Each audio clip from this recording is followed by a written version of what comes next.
Hello, and welcome to another Northstar Plays. Sell the Singularity.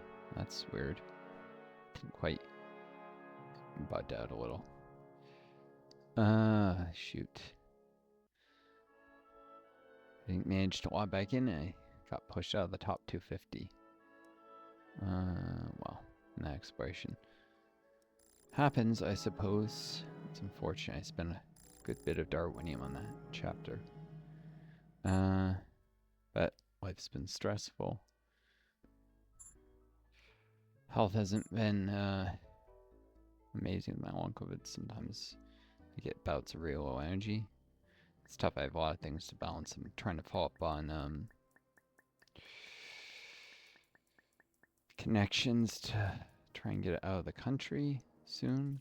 I fear what's happening with U.S. politics, and so I'm trying to. It takes a long time, so I have to get it, starting it now, because if it becomes urgently necessary in the future, it'll be too late to do anything.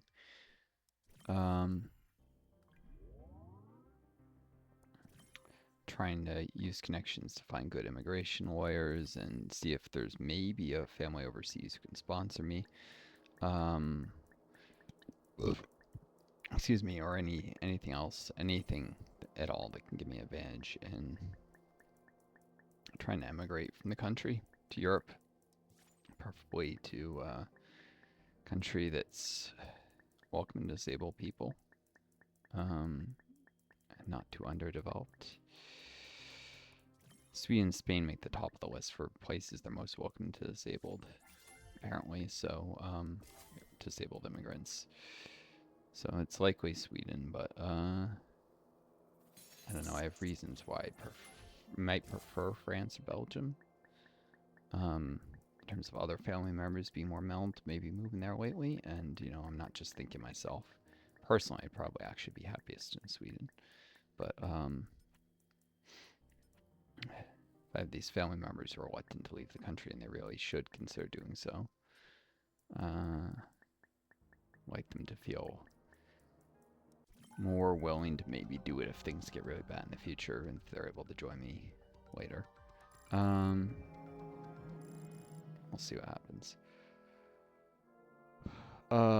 It's honestly a very slim chance of success because I'm disabled on COVID. No country wants a person disabled who can't support themselves.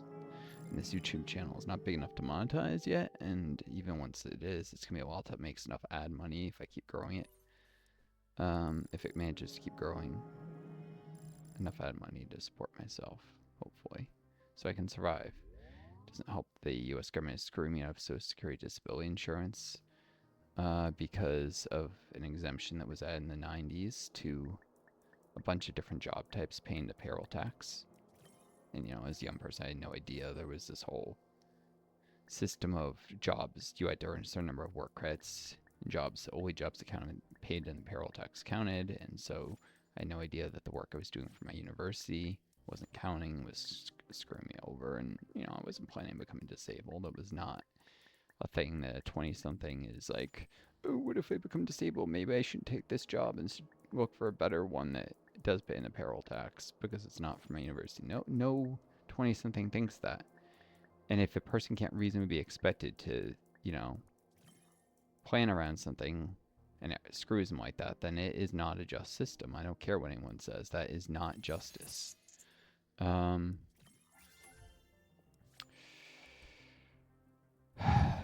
A just system should be understandable. It should be based on principles of fairness, truth. This is none of those things. This is based on lies told to people about, if you become disabled, the government will at least prevent you from starving to death or dying homeless if you were working. And just gives that general impression without really making specifics something widely known, and how they actually create a million rules. They're designed to not actually keep that promise.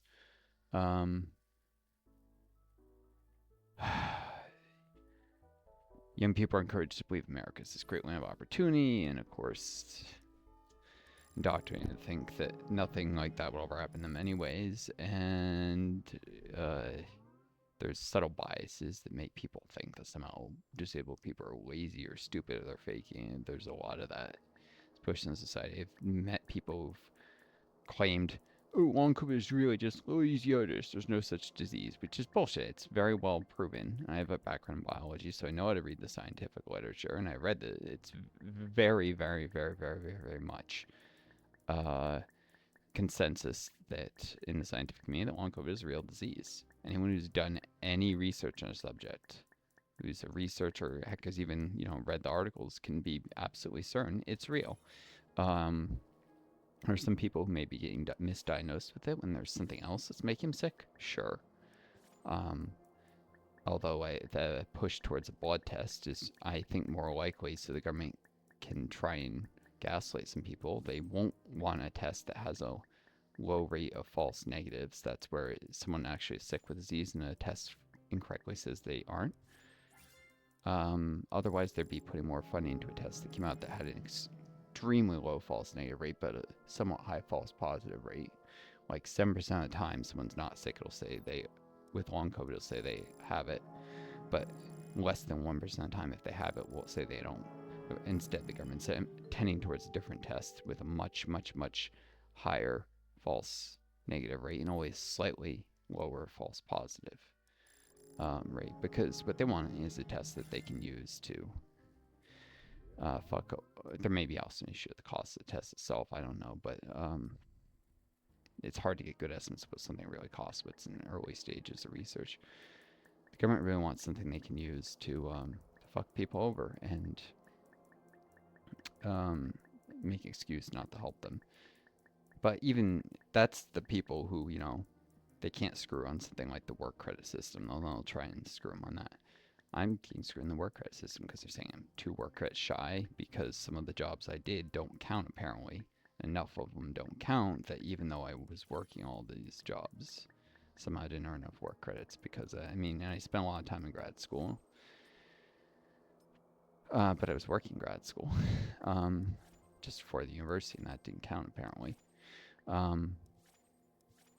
So, yeah, the time spent in grad school now.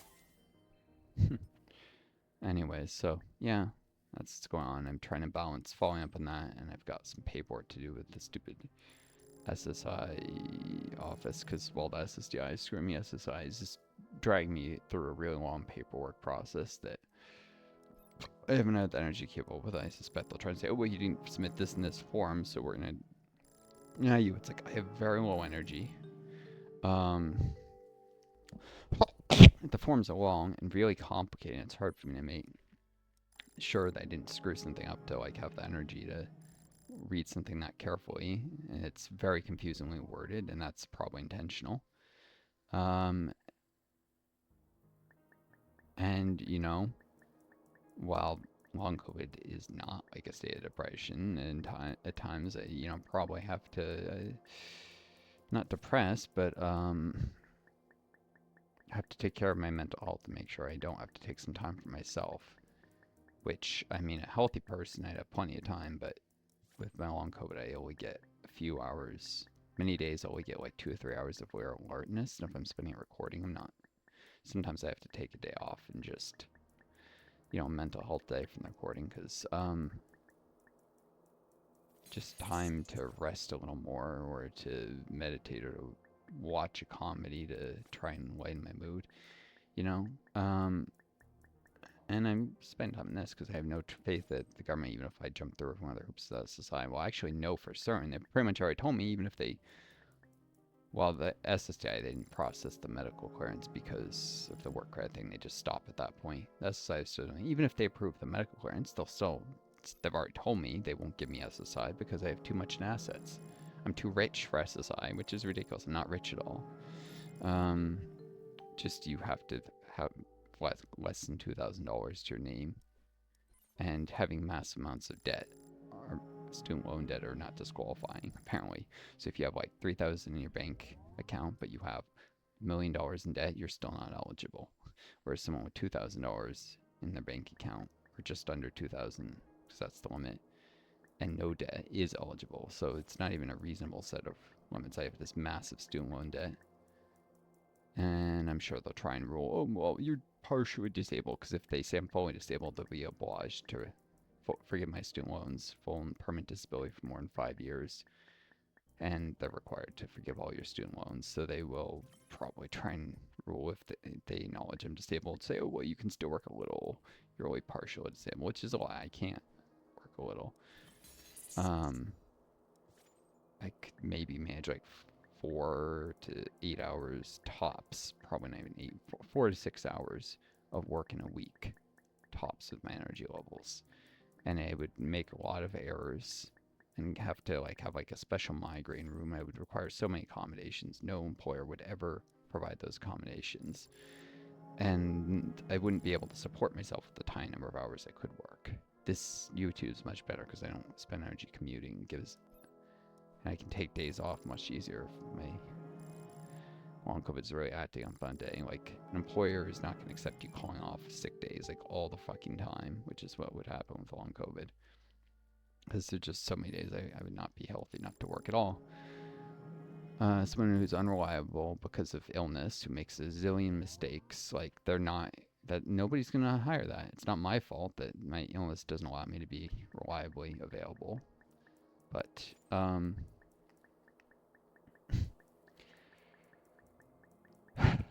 the government will probably try and rule that shit. And the only reason I even care about the medical thing really at this point is the hopes of at least getting the student loans forgiven, so that I don't have a massive amount of otherwise unforgivable debt, especially with getting rid of the income-based repayment loan forgiveness that I'd been counting on. I'd been in a program, they're getting rid of even older existing programs that I'd been in, that loan forgiveness, screwing over people, even though these loan forgiveness things have been around since the 90s. There's no reason people wouldn't think they could rely on it. To be fair, I didn't go into school anticipating those things, but, discovered them when I was desperately trying to survive after grad school, and I got screwed and stuck in a rural area. I was like, how can I got all the student loan debt? My university program shut down, was in it. I managed to graduate, but there was no alumni networking, and I was stuck in a rural area with no jobs in my field, which is biology. I say have to point where there's no jobs, because there are occasional rural areas where you have a local EPA office or something, but there weren't any near where I was. God, I may be revealing too much about my life and where I lived. I worry about internet stalkers, but anyways, so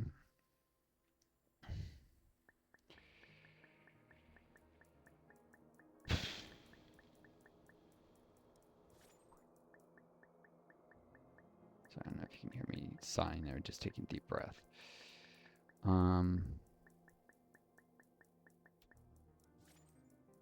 So I was dealing with originally a very nasty student loan company that ended up selling my loans, or merging or something, and getting to another company, and the original company ended up getting shut down or acquired or something. I forget. They did a really terrible job, and they were trying to force me to make payments even though I was doing the in school, and at one point I was part-time, so I couldn't.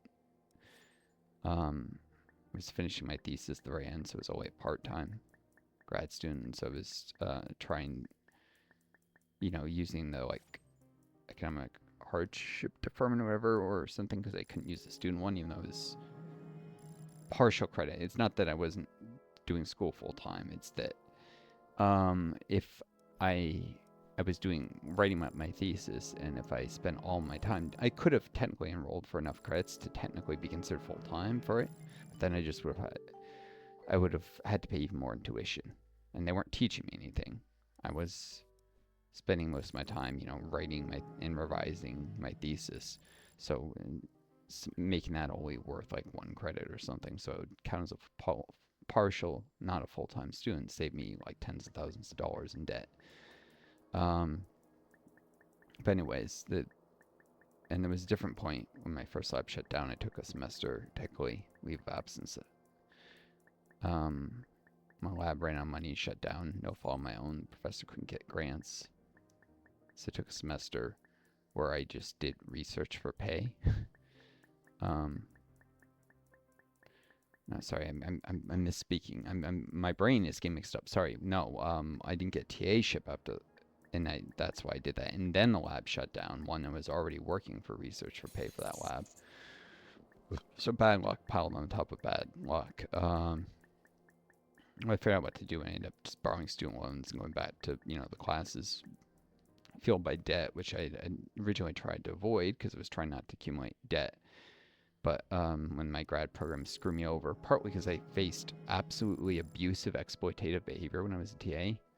So the person in charge of the TA programs fucked me over and tried to block me from getting another TA-ship after manipulating and abusing my contract and giving me twice as much work as they were supposed to and stuff. Give me what had previously been a job done by 2 people when there was actually less work to it.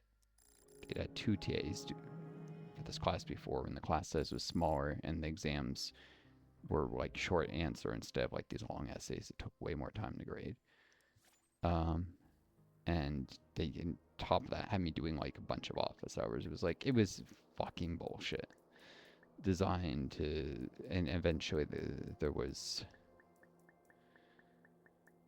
I don't want to talk about what the graduate students did about this later, because they were exploiting TAs all across the university.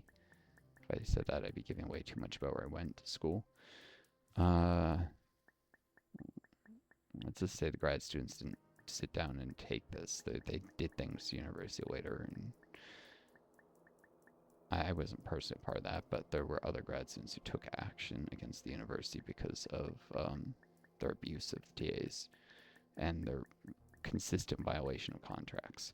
So, including in some cases literally not paying money that was promised to the TAs, which they didn't do to me, thankfully. At least they paid me what they promised me, but instead they gave me twice as much work as I had signed up for, because the contract spelled out how much work I was supposed to be doing. And they tried things like, oh, well, technically the contract goes to the end of December and the semester ends in November, so we can take all the hours that from that period where clearly there was nothing to do unless there was like a final projects you were grading for the students, which I figured when I signed a contract, well, if there's final contracts or final projects or something I have to grade in that time, that's fine. But they're like, no, we can just shift it all. And so I'd sign up for 10 hours a day. And like, so that's 13 hours a week we can expect of you. And then that's only a weekly average. So some weeks we can give you nothing, and other weeks 26 hours of grading. And I'm like, and then their estimates for how long things would take are always bullshit. So what they would say would be 26 would actually be 34 hours of grading. And I'm like, this is taking longer than you're claiming it would. And they're like, oh, document. And they're like, oh, you're taking too long. I'm like, no. Literally, you can't compare it to past years because the exams and the homework assignments are much shorter in past years. Here's what the prompts looked like then. Here's what they look like now. Like students, this guy wrote a 20-page thing. There's supposed to be like a 4-page limit, but I'm not allowed to ding him for going over the page limit.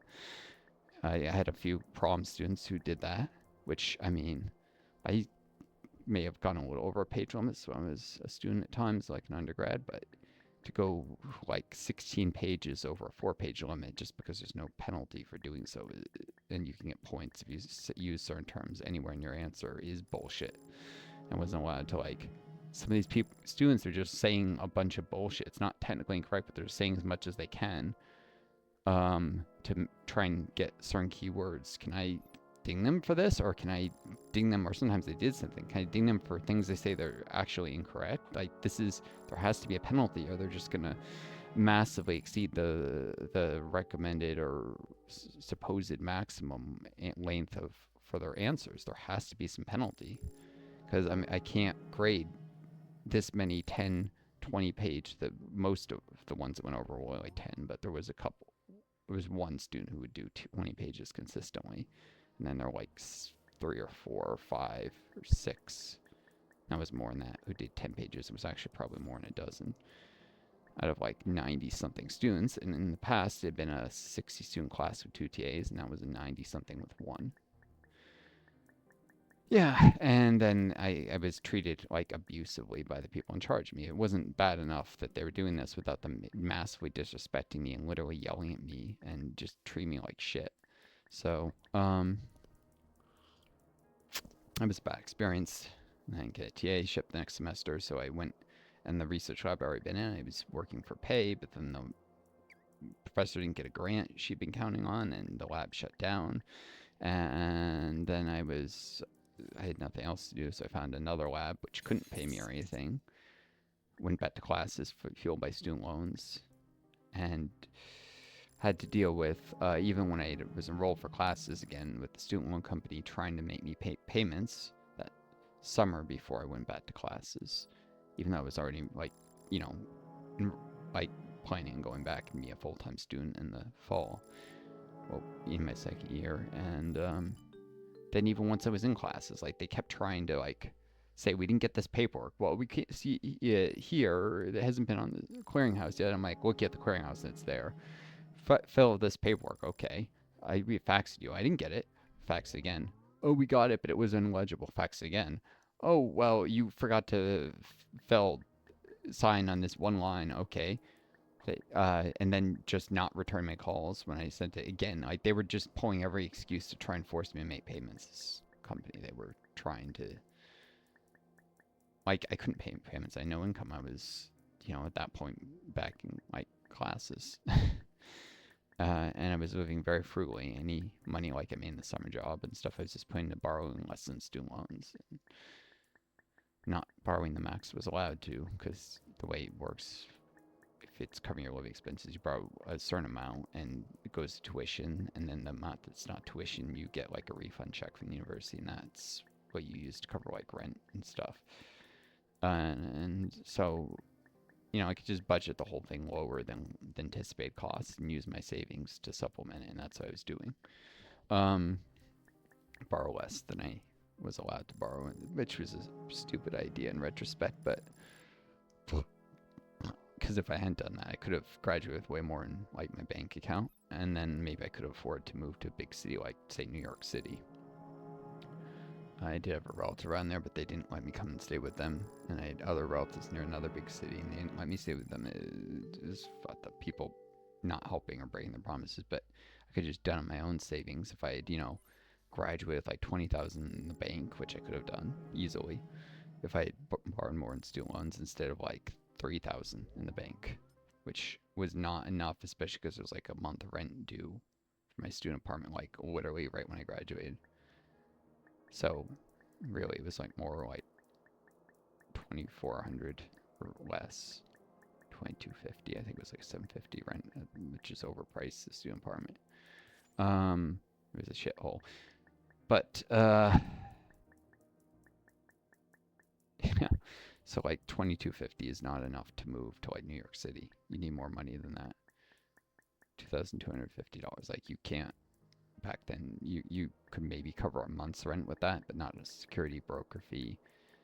First and last months, you need 4 months minimum, and you really need like 6 to 8 months of living expenses to move to like a city without having a job in hand. And the companies weren't gonna hire me if I wasn't already in the area to do interviews, and didn't really want to accommodate someone like flying across state lines. And besides, it was broke, and I was asking if they could help me pay for the flights, a lot of them, but if I couldn't find like cheap flights for when, or hotels or anything for when the anticipated like location for the interviews was and stuff, and week, because flights are more expensive sometimes here than others.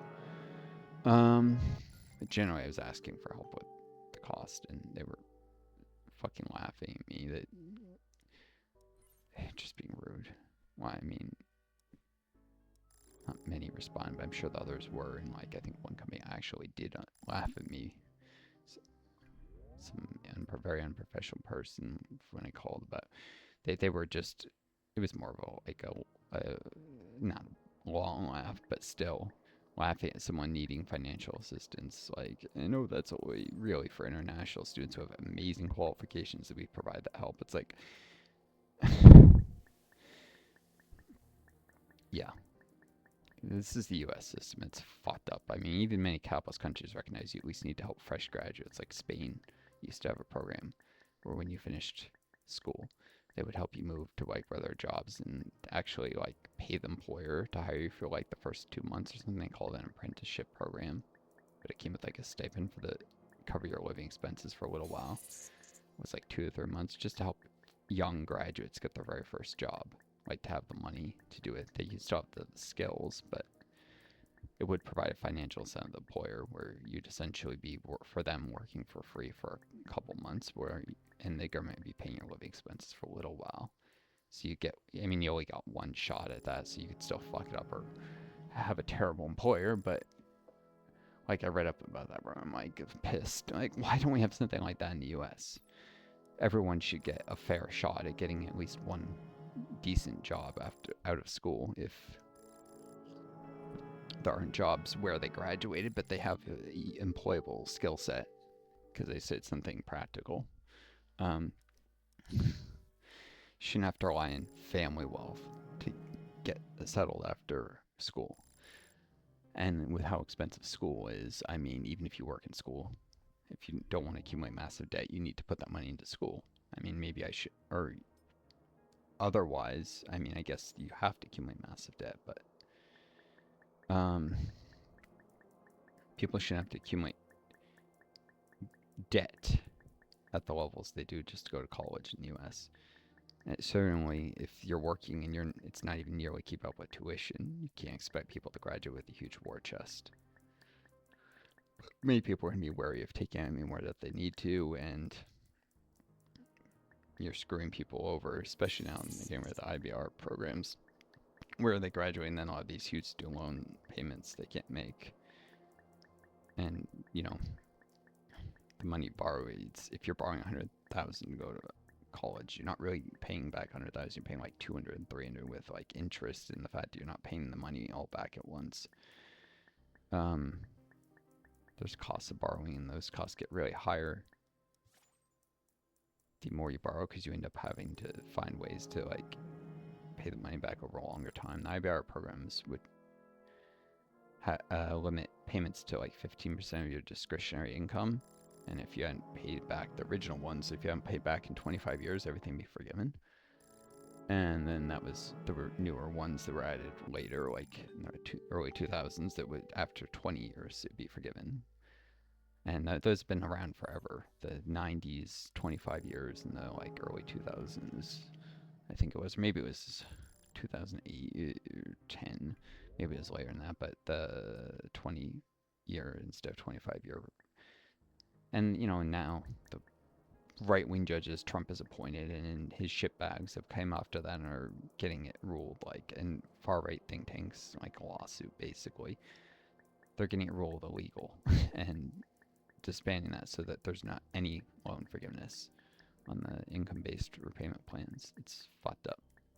Nobody should, if they get unlucky, if they get screwed. This was supposed to be an insurance program, because if you've been paying 15% of your discretionary income for 20 or 25 years and you still haven't paid back the loan balance, either you got really shafted with how much college costs, or more likely you got screwed out of like school. You had bad luck. Things happen at school that can fuck you up. In a lot of ways, universities aren't always as understanding about like health issues or family tragedies as they should be. Or maybe you get bullied, or maybe you got harassed. Like female students sometimes get sexually harassed by professors. A lot of things that can fuck with your academic success or your ability to get a job after school. And then even then, you know, maybe you graduate when the economy was in the shits. Like, when I finished undergrad, the economy was absolutely in the shits in 2008 crash. If I hadn't gone to grad school, I would have really been fucked. Like, it's not your fault that economy crashes when you finish college, for instance. So people get screwed hard, and that can screw up their whole career trajectory. If you don't get a job right away, then it becomes hard to get a job. Then you have doing shit jobs, which becomes like a trap, poverty trap. And because, you know, then people won't hire you for better jobs even once they're available again. Instead, they'll hire someone fresh out of school instead of you who's been just working whatever shit jobs you could get in the meantime. Because there's biases in hiring, even if they don't make logical sense. Hiring managers are not perfectly logical, rational actors. They have social and economic biases like anyone. So, and irrationalities in their behavior. So, anyways, I don't know. I think it's always important to tie these things back to capitalism in the end. Capitalism is the problem. profit motive is what leads to a lot of these issues, including the political and government system being fucked, because the government's basically owned by political donors. It's deeply corrupted because of kickbacks and campaign donations, all these things, which are only possible because of the concentration of wealth at the very top created by capitalism. So I want to emphasize, we can't completely eliminate all these problems. Well, some will become impossible or irrelevant, though some will be replaced by new problems. Like socialism has its own unique problems, is true, but generally there are fewer, less severe problems under socialism. It's a better system. People falsely say, like, oh, the Soviet Union didn't great. The Soviet Union was under fucking siege from the West. Siege. The U.S., for instance, had rules that prevented export of consumer electronics to the Soviet Union, and then, it was the early version of Venezuela no iPhone crap. We didn't let people in the Soviet Union buy consumer electronics made in the West. There were rules, like, U.S. did multilateral, like, sanctions, so, like, it wasn't like France could sell a phone or something. Like early cell phones and Walkmans and some of the stuff that was coming out like in the 70s and 80s, forbidden from going to the Soviet Union. Early computer stuff like in the 60s. And yeah, the U.S. prevented technology from going in, and then criticized the Soviet Union for not having the technology that we prevented from going in. And because they made up a minority of the world's population and economy, there was no way they could keep up in the rate of technological development, no matter if they were capitalists or socialists. It did not matter. If they were cut off from the world economy, they were going to lag behind. And the Soviet Union was screwed from its formation because it formed out of, the Russian Empire made up a very small percentage of like Western Europe's GDP when the Russian Revolution happened. So they started miles and miles and miles behind the West. They started to catch up, but it's a slow process. And because even while you're growing your economy, your competitors, your rivals are growing their economy as well. So you can only catch up if you grow faster than them, which the Soviet Union did do. They grew faster than the West. Almost every country in Europe until the end of the Bretton Woods economic system, which was the global banking system from the end of World War II to when Nixon unilaterally canceled it in 1971 and blew up the whole world economic order. And it was actually directly responsible for the oil crisis of the 70s, what Nixon did. He knew it would cause a price crisis in oil. That was part of his plan because he knew it was going to cause it. He actually did things to lessen the impact in the U.S. versus what it would have been. It was already fairly severe impact. Whereas countries that didn't know this was coming got screwed worse. But until the end of Bretton Woods, the Soviet Union lagged behind only one country in the world in long-term economic growth rate, or at least one not super, super underdeveloped country. I don't remember if this exempted some of the poorest countries in the world, which, if they grow their economy tiny bits, a huge percentage. But of any country that wasn't abysmally poor, like way poor in the Soviet Union, we're talking like sub-Saharan Africa, they lagged behind France. That's it, France. Now, I noticed this in long-term GDP growth rate, because the U.S. will have some years where their economy grows by huge percentages, and then a couple years later, the economy crashes and either doesn't grow or even loses value, like produces actually less than it did the year before. Like in the 2008 crash, for instance, or in the Great Depression, like there are years where the U.S. GDP per capita has shrunk versus previous years. And so, like if you average a really high year in a shrinking year, it looks like your long-term growth rate is it looks like your growth rate, if you're only averaging short-term growth rates, is higher than it really is. Like, let's say you have a year where your economy doubles in size, and next year it loses half its size.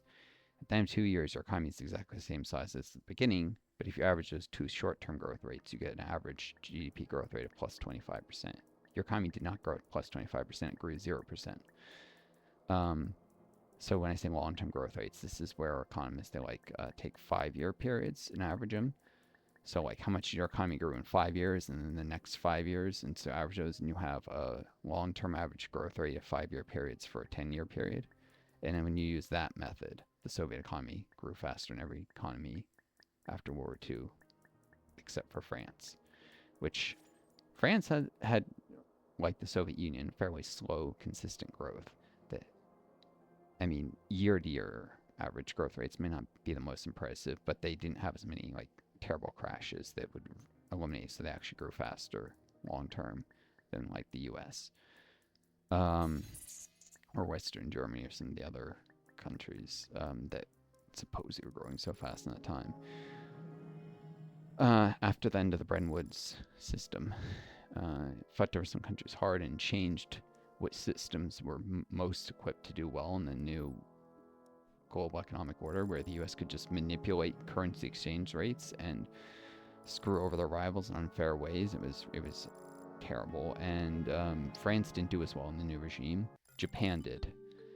Japan had been a strong, like had a high long-term growth rate before, but it's not that Japan did better under the new system. It's that other systems got hit harder than Japan did by the new rules. Japan actually, the U.S. fought over hard when this started. When it became apparent Japan was doing well after Bretton Woods, the U.S. went and forced Japan to devalue their currency in order to reduce Japanese exports to the United States, which was something that wasn't even possible in the Bretton Woods system, because currencies had fixed exchange rates. To devalue currency like this in the U.S. to unilaterally bully their puppet, because Japan at that time wasn't allowed a military, and so it was basically a puppet of the U.S. It's much more independent today, but there's no question, like 1974 or 2 or whenever this was, I would think it was 72, Japan was a U.S. puppet back then, zero question. Still basically occupied by the United States. Like, even now, the U.S. still has huge military bases in Japan, and like Okinawa, at least. And back then, there was a bigger presence, and Japan wasn't allowed a military. Now, Japan has a modest defensive force, which it wasn't allowed back then. So, or at least not nearly as big as it is now.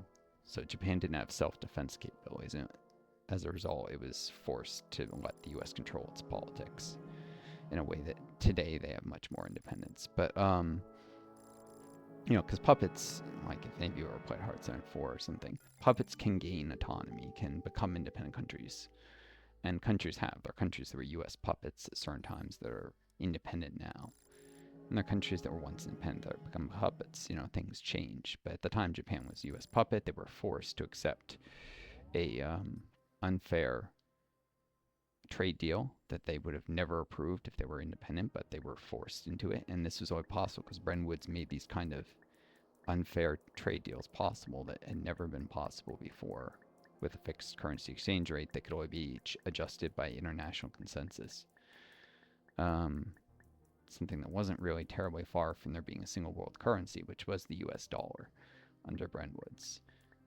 Where every currency in the world was tied a fixed exchange rate to the dollar, which was exchangeable in gold at a fixed rate. So it essentially meant the whole world really had one currency for all intents and purposes. And that was done away with Bretton Woods. I mean, people obviously different currencies, different faces on the bills and stuff, but these fixed exchange rates made it not really matter.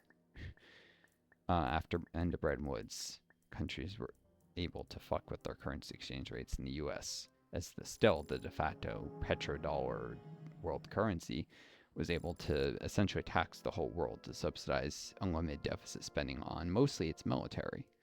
Tax the world to support a military that was then used to bully countries into unfair trade deals and unfair economic relationships, neocolonialism. Which had existed since then in World War II, but neocolonialism really took off with the end of Bretton Woods, and the U.S. started really exploiting Africa and Latin America much harder than before. Don't exploit them in ways that did allow some of these countries to grow their economies, but this is why GDP is a deceptive thing. Your GDP can grow, but your people aren't any better if all the industry in your country is foreign owned and all the wealth and all the profit goes overseas. That's why there's GNP, which, of course, for political reasons, capitalist Western economists tended to shy away from using GNP, even though it's a better indicator of how well countries are doing. GDP is gross domestic product. If a company is foreign owned, you're not penalized in GDP, but you are in GNP. So a lot of countries had very little GNP growth rate, but high GDP growth rates. So people are working at sweatshop labor prices for a company that's based there, and they're getting paid almost nothing, and all the profits are going overseas. So no matter how much what the goods or services they're producing are worth, it doesn't benefit the people, and that's became especially exaggerated after the end of Bretton Woods, which was a system that FDR helped create. It was supposed to be a fair global trade system, and it was. It was much fairer than what we have today. The end of the Bretton Woods system was a real shame. There were some injustices in it for sure, especially the way that everything was tied to the US dollar. It gave the US disproportionate economic power. But the way that Bretton Woods was abolished after the US had been the effective world currency for so long and people got used to that, made the new setup even worse than that injustice. So whereas if the Bretton Woods never existed in the first place, the US dollar may never become the world currency the way it did. Anyways.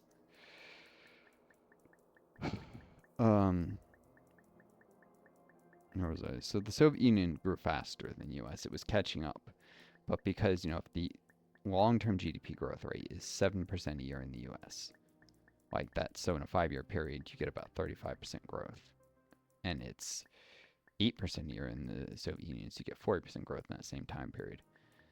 Again, this is looking at longer term, and usually you'll average multiple 5-year periods to get something like this, or you'll just look at a single 5-year period. But this avoids, boom bust cycles throwing off the averages. So Soviets were catching up to the U.S., but slowly, because their GDP growth rate wasn't that much higher than the United States.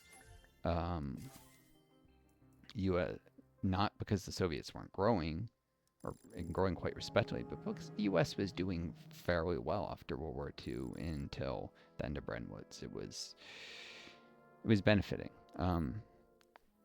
In fact, U.S. Real productivity growth, like manufacturing and stuff, was higher before than Bretton Woods. What the Bretton Woods system's abolition did is it allowed the U.S. to move into a lot of fictitious capital, a lot of finance and banking, to create all this paper money GDP growth, while the U.S. wasn't actually producing more of anything. So real economic growth was actually lower after the end of Bretton Woods, even as nominal GDP growth rates were higher, because of a lot of fictitious capital, a lot of real estate bubbles and stuff. It gets a little more complicated when you start adding research and development and intellectual property, some of which can represent real innovation. But the U.S. definitely moved away from manufacturing after that, and at the very least towards more doing research and patenting the technology, and a lot of finance, which is just sometimes made up money or getting money for lending at high interest rates, which is not really producing anything. It's just taking advantage of the wealth they already have. Anyways, I say all this to point out people hear socialism, they think the Soviet Union, they have this myth the Soviet economy was absolutely shit, which is false, and it's based on correct impressions of what the Soviet economy looked like as it was collapsing in the 80s. Because the Soviet Union entered, after Bretton Woods, it started to show real problems because the new system was unfair and was manipulated by the West, by the United States in particular, to hurt the Soviet Union. So while their economy was still growing respectably for the first half of the 70s, there were real cracks starting to show under the new unfair global banking system, which the Soviets had a much harder time dealing with because it was rigged. The US had disproportionate power and was able to use the power they had to give themselves advantages and hurt the Soviets. And so the Soviet economy, among other things, started to become over-reliant on oil exports with the oil crisis in the 70s. And Soviet leadership correctly identified this was a problem and didn't know exactly what to do about it. For in the latter half of the 70s, perhaps because of conservative measures designed to reduce the risk to the Soviet economy from this bad situation, reliance on oil exports, GDP growth started to really level out, and the Soviet economy was growing much more slowly after like 1974, 76. That's when you start to see the inflection point. And by the early 80s, the Soviet Union was no longer one of the leading economies in terms of GDP growth in the world, whereas it had been before. Um, and then Gorbachev and his economic reforms, and they were a disaster. And they not only failed to fix the system, which they were, at least in theory, meant to do, although he had people in his administration who were actively working to collapse the Soviet Union because they hated communism and they wanted to kill it. There's people who've even written as much in their memoirs who were active saboteurs who thought the West was so much better. Unfortunately, the Soviet Union failed to win over, keep enough of its own population loyal. And this is one of the problems with democratic centralism, having a single party system with no opposition parties. I think I've explained this before. In other series and other videos, your population becomes disloyal, even if what you're doing is great and actually in the best interest of your people. And it's not always perfect, but the Soviet Union didn't. Just like any country makes mistakes, you kind of need the multiple competing parties. Like that's why I'm a democratic socialist. If they had like 3 competing socialist parties or 4 in the Soviet Union, they're all socialists because maybe they would have still outlawed capitalist parties. But then if the policies for a given period of time are kind of failing, it doesn't get blamed on, oh, socialism is terrible. It gets blamed on the policies of that particular party. And then maybe one of the opposition parties wins the next election. And maybe their policies are better and things get better. And even if or they're not, and a different party still tries their hand if you have a real pluralistic system instead of a bullshit 2-party system like the US has, which isn't real democracy. It very quickly it's subverted. And you'll eventually come across policies that either work correctly or that people at least don't blame for not working correctly, and hopefully they don't blame it because they're not responsible. I mean, people aren't always perfect, but I will defend democracy even when people get stupid and blame things that they shouldn't blame on the government. Democracy is still a thing worth protecting. When you have a single party system like the Soviet Union did, even though people did have freedom to nominate who they wanted as their local candidates, that is the way the Soviet system actually worked. People say there was no democracy in the Soviet Union. That's a lie. There was democracy. It was a flawed democracy, but it was a democracy, and just not a multi-party one. What I mean by this, let me explain, is people would go to these line of like almost town hall meetings in the Soviet Union called mass meetings, usually hosted by trade unions or like local socialist youth organizations or community organizations. So local, often what might be considered para-governmental organizations like trade unions were somewhat associated with the government, but and some of these would be like government agencies or government funded. Some would be completely independent, but they would go to these mass meetings is the point, and they would elect a local representative. When I mean local, I mean very, very local, like much higher representation ratios than say the U.S. House of Representatives, where now one person represents like over 750,000 or something insane, maybe closer to 1,000,000 now people. This would be like one person per 15,000 people. Okay, very high representation ratios. They would elect these very local representatives. And they would select a candidate for these very, very local representatives. And these candidates would then go to the election. They were not yet the selected person. Kind of these town hall meetings thing. So people would, elect from on their own.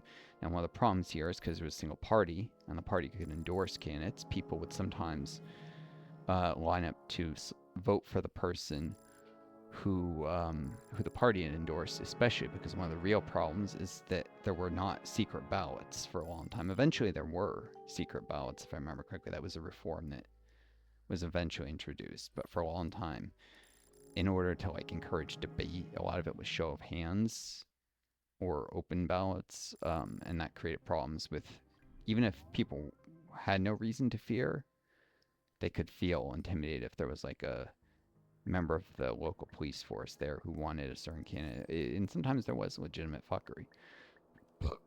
So sometimes the person who was supported by local powerful people in the local government or who's endorsed by the party would win there if and they shouldn't have at the mass meetings. Then they would go to a general election, which generally speaking was secret ballots, unlike the local meetings, and they could say vote yes, no. So, if people had all been intimidated into voting for someone at the mass meeting where it was a show of hands, they could, in the secret ballot, all vote no, we don't really want this person. There'd be a new mass meeting to select a new person. Of course, there is the issue of how are you going to get someone else elected if you're afraid to speak your mind at the next mass meeting where you're supposed to reconvene. There was problems, as I said, in the system, but there were efforts to stamp out the abuses, but maybe not strong enough efforts to stamp out abuses like local secret police people intimidating people into getting their friends elected and that kind of thing. This is not this. I mean, this is a human nature kind of thing. Unfortunately, it's not to say human nature and socialism are congruent, because human nature is to care for your neighbors and stuff. But there will always be bad apples, and you always need to have protections against the bad apples that do exist, which is why capitalism is actually a terrible system, by the way, because capitalism empowers the most psychopathic members of society to hold immense economic power. Like, you can't become a billionaire without being a piece of shit. And this is not even about socialism so much as democracy, a particular form of it that was flawed. But anyways, so mass meetings, people would nominate someone, then there'd be a general election, which would only have that one candidate on the ballot. But if they received a majority no vote, and this did happen, I think about 2% of the times. 98% of the time, people just yes, but about 2% of the time, people did say no, and then they would have another mass meeting. So no, I can't. Unfortunately, these people they elected didn't hold direct political power. There were already problems but it might have been much more democratic if they did. What actually happened then, like the way the system is structured, is these local representatives would convene, and they, again, and not a secret ballot, would select or kind of like a regional representative. So out of this pool that had like a 1 to 15,000, or maybe it was even like 1 to 5,000. It was a really high representation ratio. It may have been better than 1 to 15,000, like 1 per every 5,000 or something. These were sometimes a single city block could be, in a dense area, could be electing someone. So God, I don't remember what the ratio was, but it was insanely good. But good in that you should have each representative you should have each representative representing fewer people. That's closer to real democracy. Like these really high representation ratios, like the U.S. House of Representatives now, which only got that way because of the House limiting its own size. When the U.S. was founded, you actually had something like 1 to 30,000 to 1 to 50,000, which is an insanely better representation ratio. It's part of why democracy used to work better than it does now. It's because the better ratios. But these very local people would elect. They were actually still considered local representatives, but at a lower representation ratio, and then they would elect regional representatives. And then those regional representatives would go to, I think it was, I don't remember if there was one more level or if they were the people who go to Supreme Soviet meetings. And they held some real power, but most of the real power would go from electing kind of like an executive board, if you will, of the country. Who were I think there were 13 people on it who held in the Soviet Union the real economic power.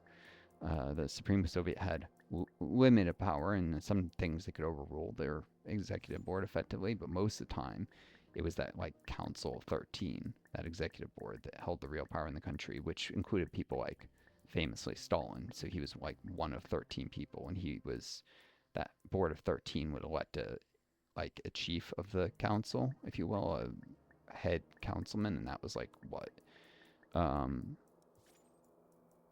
Stalin was, for instance, was the chief of this like board of 13.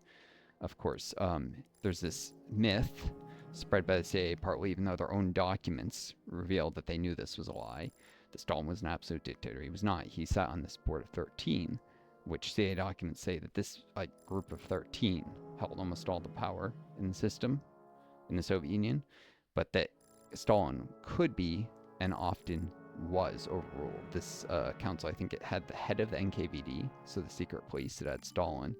It had like two or other three basically cabinet level like ministers, and then some slightly less well known people. But basically, these were like the cabinet and the like the advisors. If like the U.S. was ruled not by the president and the executive branch, but by like the president and a council of 12 of his advisors, and they could overrule him if they didn't think he was making the right choice on things, and often did, that would be the Soviet system of government. But if that cabinet was selected by the House of Representatives, the House of Representatives wasn't directly elected by, but which it wasn't supposed to be with the Electoral College actually.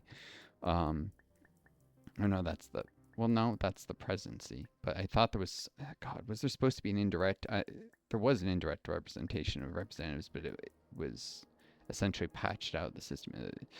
We went to direct election of representatives in like 1802 or something. It was very early. The people said that was a bad idea. We need direct elections of representatives and then senators a little while later. Um, and more states moved to direct election of senators. Maybe I mix up House and Senate. The very early history of the country. I used to know this better, but with my long COVID, I've some memory issues. Remembering stuff I learned way back in like high school. I was good at history, and most people never even like. I was doing AP classes stuff. Most people don't. They never study this stuff. Never even learn the stuff. I learned it at one time, knew it one time, and I've forgotten some of it. But yeah, so it would be like if the president and his cabinet were elected by actually it'd be more like if they're elected by the Senate and the Senate was elected by the House and the House was elected by like the state legislators and the state legislators were selected at a party nomination or a party convention kind of. Well, convention would be too big, but we're like at town hall meetings held by the I don't know, the Democratic or the Republican Party, and except there's only one party, and then the general election, you can see, even though it's nominally democratic, the system has serious flaws. Um, and so, yeah, the Soviet Union had democratic participation, and there were a lot of ways that ordinary citizens were encouraged to speak out and make their opinions heard. This idea that no one could speak out about what they believed was important is false. What is true is it was democratic centralist, so they weren't allowed to criticize certain policies of the government, which is deeply problematic. So the political participation that was often encouraged took more the form of like, the roads suck in my community. We really need more investment in roads here. But they weren't allowed to criticize like, the Khrushchev thaw, for instance, to say, I don't think the Soviet Union should be warming relations to the United States, or alternatively, in a period of heightened tensions, I think we should have friendlier relations to the U.S. You weren't like allowed to criticize the foreign policy of the Soviet Union, for instance. That's a great example. One of the things that was verboten, to copy a German word, forbidden. You could not, and that's not democratic. That's where democratic centralism and where Marxist Leninism falls short. This is part of why I'm a Democrat, a social democrat. Sorry, not a social democrat. I mean democratic social. I'm not a social democrat. Democratic social democrats are shit. They're people who think you can tame capitalism. I'm not. My long COVID, I butcher my words. This is why I'm a democratic socialist. I believe in socialism. Marx was correct, but Lenin introduced some ideas that were actually deeply powerful for socialists gaining power in the first place, but deeply flawed for running a country in the long term. They're useful for first establishing socialism, for like winning the initial Russian Civil War, but they needed to be replaced with things that are more democratic after the U.S. didn't have a democratic system when it like was fighting the American Revolution. There was like the Continental Congress, but it wasn't really all that democratic. In the Articles of Confederacy were deeply flawed. A lot of this tended towards oligarchy. Even when it was supposedly democratic, it wasn't really. The Constitution was a massive step forward for democracy. And I mean, when you had a Congress, but a lot of it was just like the wealthy gentlemen in an area who already held power, continuing to hold power. You can see the problems with that. But I'm getting beyond the point. My point is different systems can be necessary to gain power or to fight a revolution or a civil war. And, countries sometimes engage in martial law during a war, which isn't always a good idea. Usually, often isn't, but sometimes it could be necessary in a desperate situation. But you wouldn't want that state of martial law to continue in peacetime. It's fucking stupid. It'll lead to dictatorship. Um, the Marxist Leninists have ideas that can make sense for gaining power, but their ideas are deeply problematic if you maintain them after, the initial civil war to gain power is over. And so I'm a democratic socialist. You have to bring democracy back to the party, to the system, you know.